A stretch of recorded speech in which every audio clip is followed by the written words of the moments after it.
જોડેલી ટોપી સાથે kangaroo bag બનાવવા વિશેના સ્પોકન ટ્યુટોરિયલમાં આપનું સ્વાગત છે.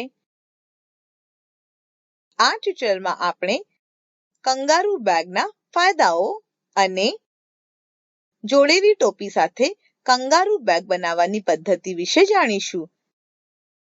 ચાલો શરૂ કરીએ. કંગારૂ બેગનો ઉપયોગ કંગારૂ મધર કેર અથવા કેએમસી માટે કરવામાં આવે છે. આ સિરીઝના બીજા ટ્યુટોરિયલમાં કંગારૂ મધર કેરની સમજણ આપવામાં આવેલ છે. કંગારૂ બેગ માતા માટે કેએમસીને અનુકૂળ બનાવે છે. બાળકના શરીરનું તાપમાન જાળવવા માટે માતાઓ એક અજોડ કુદરતી રચના ધરાવે છે. તે વિશિષ્ટપણે સ્તન વચ્ચે રક્ત પરિભ્રમણને બદલીને કામ કરે છે. માતા અને બાળક વચ્ચે ચામડીથી ચામડીનો સંપર્ક થાય ત્યારે આ ક્રિયા થાય છે.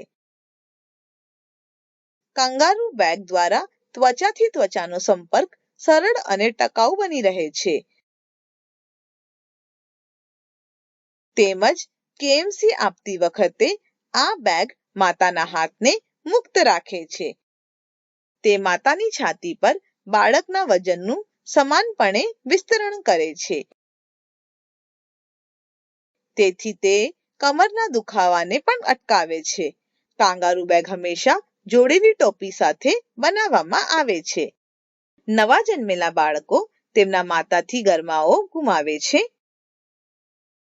જોડેલી ટોપી બાળકના માથાને ઢાંકે છે અને ગરમાવો અટકાવી રાખે છે. માતા માટે ઓછામાં ઓછી 2 કંગારૂ બેગ બનાવવાની આવશ્યક છે. પહેલી બેગને ધોઈ અને સૂકવવાની જરૂર હોય ત્યારે તે બીજી બેગનો ઉપયોગ કરી શકે છે. 2 કંગારૂ બેગ બનાવવા માટે તેમને જોઈશે 1.5 મીટર નરમ ફલાલીન કાપડ, કાતર, સિલાઈ મશીન, કાપડનો ચોક અથવા માર્કર, એક માપવાની ટેપ. નવા જન્મેલા બાળક માટે નરમ ફલાલીન કાપડ શ્રેષ્ઠ રહે છે. આથી તેમની નરમ ત્વચા પર બળતરા નથી થતી. તે સ્થાનિક માર્કેટમાં વિવિધ રંગો અને ડિઝાઇનમાં ઉપલબ્ધ હોય છે. પહેલું પગલું છે ફલાલીન કાપડને એક બેગ બનાવવા માટે આવશ્યક હોય તેટલું કાપવું. આ માટે ફલાલીનના નરમ કપડાને ખોલો. તેને ટેબલ પર લાંબુ પાથરો. પ્રિન્ટ કરેલી અથવા કાપડની સીધી બાજુ દેખાવી જોઈએ નહીં. પ્લેન બાજુ અથવા ઊંધી બાજુ ઉપરના ભાગે દેખાવી જોઈએ. બેગની લંબાઈ લેવા માટે 60 સેન્ટીમીટરનું માપ લેવા માટે માપ લેવાની ટેપનો ઉપયોગ કરવો. કાપડના ચોક અથવા માર્કર વડે નિશાન કરો. બેગની પહોળાઈ 30 સેન્ટીમીટરનું માપ લેવું. કાપડ પર ચોક અથવા માર્કર વડે નિશાન કરો. નિશાન કરેલી લાઈનને કાતર વડે કાપવી. હવે આપણી પાસે 60 સેન્ટીમીટર બાય 30 સેન્ટીમીટરનું કાપડ તૈયાર છે. બીજું પગલું છે નીચેના પગલાના પાઉચ માટે કાપડને વાળવું. કાપડની નીચેની કિનારી 1 સેન્ટીમીટર આડી વાળો. પછીથી કિનારી સીવવા માટે આની આવશ્યકતા રહેશે. ત્યારબાદ પાઉચની લંબાઈ માટે કાપડને 15 સેન્ટીમીટર સુધી આડું વાળો. વાળી લીધા બાદ 15 સેન્ટીમીટરનું માપ લો. બીજું પગલું છે બાળકના પગ માટે પાઉચમાં ખુલ્લી જગ્યા બનાવવી. 15 સેન્ટીમીટર વાળેલા પાઉચને ખોલ્યા વગર કાપડને ઊભી રીતે અડધું વાળો. કાપડને વાળી લીધા બાદ પ્લેન બાજુ અથવા ઊંધી બાજુ બહારની તરફ હોવી જોઈએ. 15 સેન્ટીમીટર વાળેલા પાઉચની ઉપરથી 8 સેન્ટીમીટર લંબાઈ માપો. ખુલ્લી તરફ કાપડની બાજુ તેને નિશાન કરો. વાળેલી બાજુના કાપડની નીચેથી 8 સેન્ટીમીટરની પહોળાઈ માપો. કાપડના ચોક અથવા માર્કરથી નિશાન કરો. એક વળાંક દોરી બંને નિશાનને જોડો. કાતર વડે તે વળાંક પર કાપડને કાપી લો. હવે ઊભા વળાંકને ખોલો. પ્રિન્ટ કરેલી સાઈડ બહારની તરફ હોય તેમ તેની ઊભી રીતે અડધા ભાગમાં વાળો. આડું વાળેલા પાઉચને ખોલવું નહીં. વળાંક સાથે કાપડના 4 સ્તરોને એક સાથે એક ગોઠવો અને પકડી રાખો. પગ માટેની ખુલ્લી જગાના વળાંકને વધુ સૌમ્ય બનાવવા માટે વધારાના કાપડને કાપી લો. આ સાથે કાંગારૂ બેગના પાઉચનું કટિંગ પૂર્ણ થાય છે. તેને બાજુ પર રાખો. બીજું પગલું છે બેલ્ટ બનાવવા માટે કાપડને કાપવું. કંગારૂ બેગમાં 3 બેલ્ટ હોય છે. એક બેલ્ટ માતાની ડોકની ફરતે રહે છે. બીજા 2 બેલ્ટ માતાની કમર પર એકબીજા સાથે બાંધવા માટે આવે છે. આપણે બાકીના ફલાલીન કાપડનો ઉપયોગ આ બેલ્ટ કાપવા માટે કરીશું. બેલ્ટની લંબાઈ 80 સેન્ટીમીટર માપી અને નિશાન કરો. તેની પહોળાઈ 6 સેન્ટીમીટર માપી અને નિશાન કરો. આ પ્રકારના 3 બેલ્ટ કાપવા. તેને બાજુ પર રાખો. બીજું પગલું છે ટોપી માટે કાપડને કાપવું. ફલાલીનના બાકીના કાપડમાંથી ટોપીની લંબાઈ માટે 30 સેન્ટીમીટર માપો. કાપડના ચોક અથવા માર્કર વડે તેને નિશાન કરો. ટોપીની પહોળાઈ માટે 15 સેન્ટીમીટર માપી અને નિશાન કરો. કાતર વડે નિશાન કરેલી લાઈન પર કાપડને કાપી લો. હવે આપણી પાસે ટોપી માટે 30 સેન્ટીમીટર બાય 15 સેન્ટીમીટર કાપડનો ટુકડો તૈયાર છે. હવે આપણે શીખીશું કે ટોપી કેવી રીતે સીવવી. ટોપીના કાપડના ટુકડાને વચ્ચેથી આડી રીતે અડધું વાળી લો.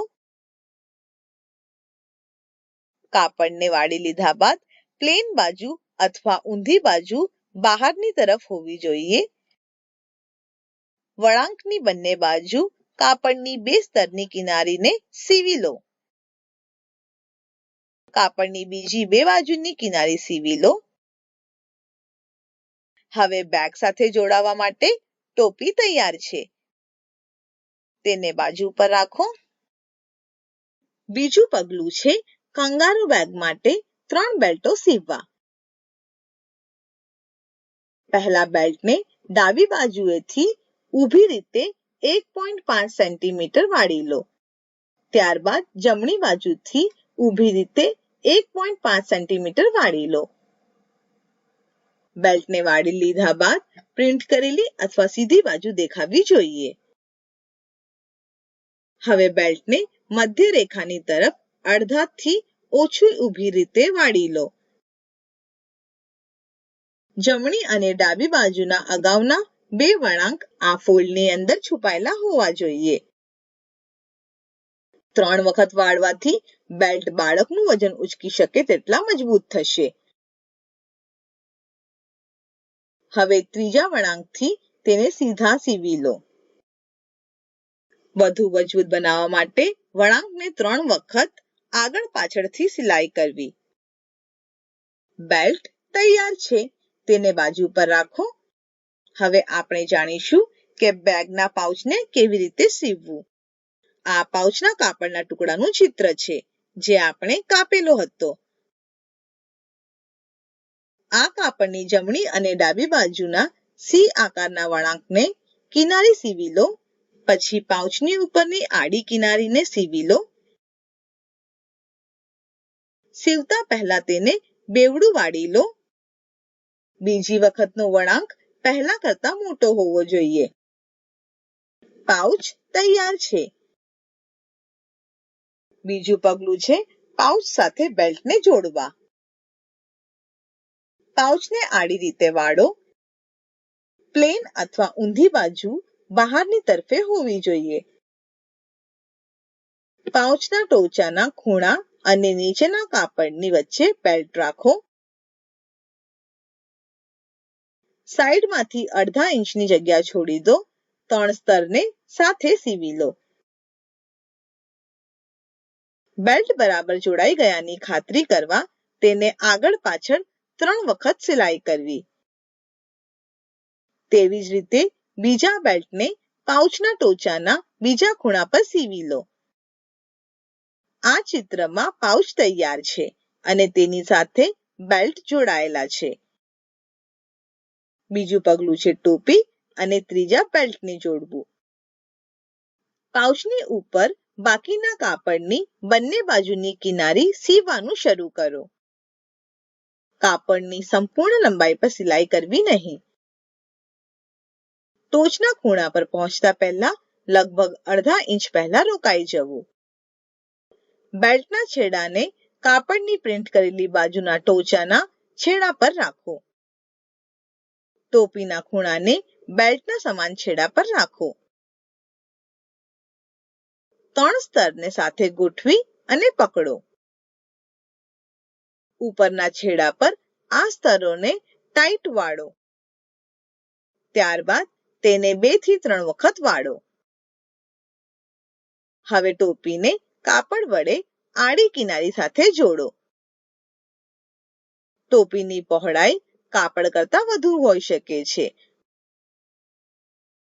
અગર આમ હોય તો ટોપીના કાપડમાં નાની પાટલી બનાવવી. કાપડના બંને સ્તરને યોગ્ય રીતે ગોઠવવા માટે પાટલીને પકડી રાખવી. એક બેલ્ટના બીજા છેડાને કાપડના બીજા છેડા પર રાખો. ટોપીના બીજા ખૂણાને બેલ્ટ પર રાખો. 3 સ્તરને ગોઠવી અને સાથે પકડો. સ્તરોને ઉપરના છેડા પર ટાઈટ વાળો. પછી તેને 2 થી 3 વખત સાથે સીવી લો. અગર અગાઉ ના કર્યું હોય તો કાપડની ઊભી કિનારીને સીવી લો. અંતમાં વધારાના દોરા કાપી લેવા.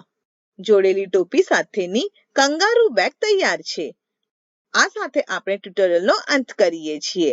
આ અનુવાદ અને ડબિંગ માટે ભંડોળ જાહેર હિતમાં પિરામલ ફાઉન્ડેશન દ્વારા સિતારા IIT બોમ્બે મારફતે આપવામાં આવ્યું છે. IIT બોમ્બે તરફથી રેકોર્ડિંગ કરનાર હું જ્યોતિ સોલંકી વિદાય લઉં છું.